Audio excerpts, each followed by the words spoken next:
Hi friends, welcome to my channel. ഇന്ന് എൻ്റെ ചാനലിൽ അപ്ലോഡ് ചെയ്തിരിക്കുന്നത് ഒരു കുക്കിംഗ് റെസിപ്പിയാണ്. അരിപ്പപ്പട എങ്ങനെ ഉണ്ടാക്കാം എന്നുള്ളതാണ്. അപ്പോൾ എൻ്റെ ചാനൽ എല്ലാവരും ലൈക്ക് ചെയ്യണം, സബ്സ്ക്രൈബ് ചെയ്യണം, ഷെയർ ചെയ്യണം. ഓക്കെ, എന്നാൽ വീഡിയോയിലേക്ക് പോവാം. അരിപ്പപ്പടം ഉണ്ടാക്കാൻ നമുക്ക് 1 ഗ്ലാസ് പച്ചരിയാണ് വേണ്ടത്. ആ 1 ഗ്ലാസ് പച്ചരി കുതിർത്തിട്ടുള്ളതാണിത്. ഇത് നല്ലപോലെ വെള്ളം വാർന്ന് വെക്കണം. വെള്ളം വാർന്ന അരി മിക്സിയിൽ ഇട്ട ശേഷം 2 പച്ചമുളകും കുറച്ച് ഉപ്പും കൂടെ ചേർത്ത് അതരയ്ക്കുക. നല്ലപോലെ തരിയില്ലാതെ അരയ്ക്കണം. ഉപ്പിട്ട ശേഷം കുറച്ച് 1/4 ഗ്ലാസ് വെള്ളം ഒഴിക്കുക. വെള്ളം ഒഴിച്ച ശേഷം കുറച്ച് വെള്ളത്തിൽ അരയ്ക്കുമ്പോൾ നമുക്ക് തരിയില്ലാതെ കിട്ടും. ഇതിനുള്ള പച്ചരിയും പച്ചമുളകും ഉപ്പും കൂടി ചേർത്ത് അരച്ച മിശ്രിതമാണിത്. ഈ അയവിലാണ് ഇത് അരച്ചെടുക്കേണ്ടത്. ഇതിൽ നമ്മൾ ജീരകം, 1 സ്പൂൺ ജീരകവും, ഇത് എള്ളാണ്. എള്ള് കഴുകി വൃത്തിയാക്കിയിട്ടുള്ളതാണ്. കല്ലുണ്ടാവും എള്ളിൽ, അപ്പോൾ നമ്മളത് കഴുകി വൃത്തിയാക്കിയിട്ട് ഇത് 1 സ്പൂൺ കൂടി ഈ മാവിൽ ചേർക്കണം. ഇത് നന്നായി മിക്സ് ചെയ്യുക. മിക്സ് ചെയ്ത് ഇതിൻ്റെ അയവ് ഇങ്ങനെ ആയിരിക്കണം. ദോശമാവിൻ്റെ പരുവത്തിലായിരിക്കണം ഇതിൻ്റെ അയവ്. ജീരകവും എള്ളും ചേർത്തിയതിൽ നമ്മൾ 1/4 സ്പൂൺ കായപ്പൊടിയും കൂടെ ചേർക്കുന്നുണ്ട്. അതുകൂടി ഈ മാവിൽ ചേർക്കണം. അരിപ്പപ്പടം ഉണ്ടാക്കുന്ന സ്റ്റാൻഡാണിത്. ഇതിനൊപ്പം കിട്ടുന്ന തട്ടുകളാണിത്. ഇതിലിങ്ങനെ നമുക്ക് വെച്ചിട്ട് വേവിക്കാൻ പറ്റും. മാവ് ഒഴിച്ച് പരത്തിയ ശേഷം അത് വേവിക്കാൻ പറ്റും. ഇതിങ്ങനെ സ്റ്റാൻഡ് ഇങ്ങനെ വെക്കാൻ പറ്റും. അപ്പോൾ ഇങ്ങനത്തെ ടൈപ്പ് തട്ടുകളും കിട്ടും, ഇങ്ങനത്തെയും കിട്ടും. ഇതിൽ നമ്മൾ ഈ തട്ടത്തിൽ എണ്ണ തടവിയ ശേഷമാണ് മാവ് ഒഴിക്കുന്നത്. എണ്ണ തടവിയ ശേഷം കുറച്ച് മാവെടുത്ത്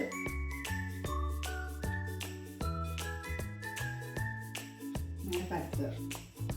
നൈസായിട്ട് പരത്തുക. ഈ മാവ് ലൂസായി കഴിഞ്ഞാൽ, വെള്ളം കൂടുതലായി കഴിഞ്ഞാൽ നമുക്കിങ്ങനെ പരത്തി കിട്ടില്ല.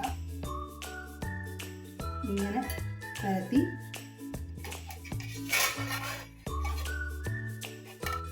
ഓരോ തട്ടുകളും നമ്മളിങ്ങനെ എണ്ണ തടവി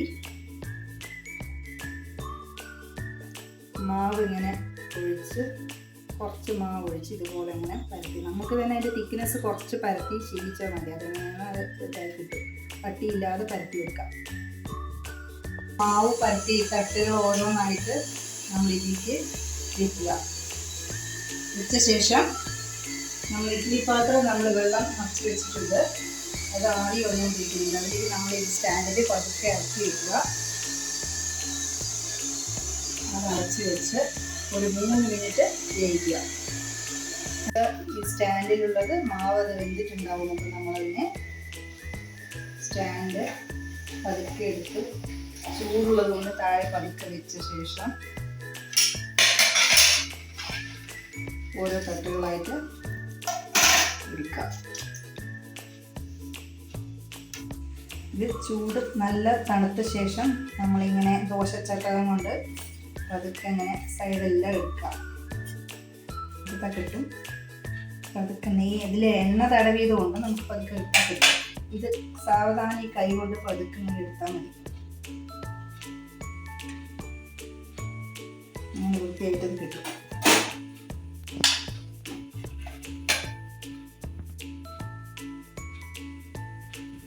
ഇങ്ങനെ ഓരോന്നും എടുക്കുക. ഇതിൽ ഒന്നും കൂടി ഞാൻ കാണിച്ചു തരാം. പതുക്കെ ചുറ്റുഭാഗം നമ്മൾ ഷേപ്പ് ശരിക്കും കിട്ടാൻ വേണ്ടിയിട്ട് ചുറ്റും ഇങ്ങനെ അടക്കുക. ബാക്കി നമ്മൾ കൈ കൊണ്ട് ഇങ്ങനെ എടുത്താൽ തന്നെ കിട്ടും. ഇങ്ങനെ എടുത്ത് വെച്ച ശേഷം വെയിലത്ത് നമ്മളിതിനെ ഉണക്കി അരിപ്പപ്പടാക്കുക. സ്റ്റാൻഡ് ഇല്ലാത്തവർക്ക് നമ്മളിങ്ങനത്തെ പ്ലേറ്റിൽ എണ്ണ തടവിയിട്ട്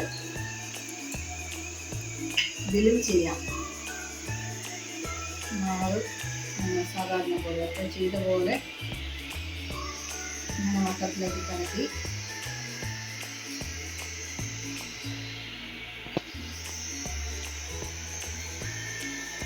ഇതുപോലെ തട്ട അടിയിൽ വെച്ചിട്ട് ഇങ്ങനെയും ഉണ്ടാക്കാം.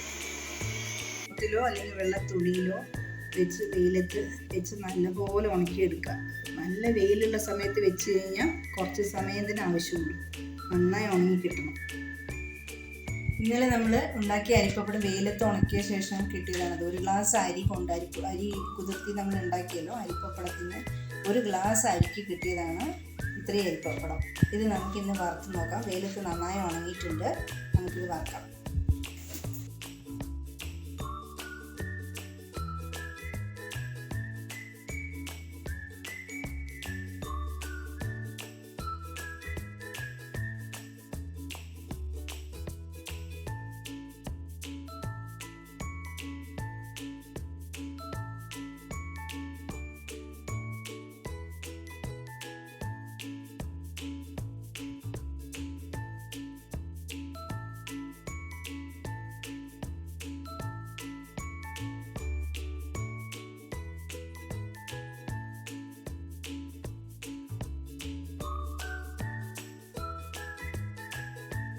നമ്മൾ ഉണ്ടാക്കിയ അരിപ്പപ്പടമാണ്.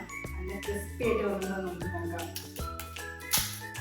നല്ല പൊടിച്ച് നോക്കുമ്പോൾ തന്നെ നല്ല ക്രിസ്പി ഉണ്ടാവും. ഒന്ന് കഴിച്ച് കണ്ടില്ല, നല്ല ക്രിസ്പിയാണ്. നിങ്ങൾ ഇതുപോലെ ഉണ്ടാക്കി നോക്കണം. ഈ ചാനല് ഞാൻ അപ്ലോഡ് ചെയ്ത റെസിപ്പി നിങ്ങൾ എല്ലാവരും ട്രൈ ചെയ്ത് നോക്കണം. ഈ ചാനൽ എല്ലാവരും ലൈക്ക് ചെയ്യണം, ഷെയർ ചെയ്യണം, സബ്സ്ക്രൈബ് ചെയ്യണം.